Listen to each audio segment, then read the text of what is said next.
नमस्कार, आज आपण बनवणार आहोत साबुदाणा पापड। पाहू शकता तेलामध्ये टाकल्यानंतर दुप्पट तिप्पट फुलत आहे आणि पांढरं शुभ्र झालं आहे। पाहू शकता तुम्ही केवढा मोठा झाला आहे। चला रेसिपीला सुरुवात करूया। साबुदाणा पापड बनवण्यासाठी मी अर्धा किलो साबुदाणा एका भांड्यामध्ये काढून घेतला आहे।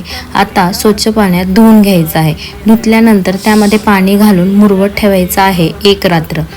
दुसऱ्या दिवशी सकाळी पाहू शकता आपला साबुदाणा चांगला मुरला गेला आहे, भिजला आहे, मोकळा मोकळा करायचा आहे। आता एका पातेल्यामध्ये 6 कप पाणी घालायचं आहे, चवीनुसार मीठ। पाण्याला उकळी आल्यानंतर त्यामध्ये साबुदाणा चांगला 10 मिनिटं शिजवून घ्यायचा आहे।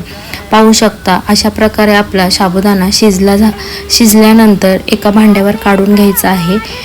परफेक्ट शिजला आहे। आता पळी पापड करून घ्यायचे आहे। 2 दिवसात पंख्याखाली देखील वाळतात। बाय।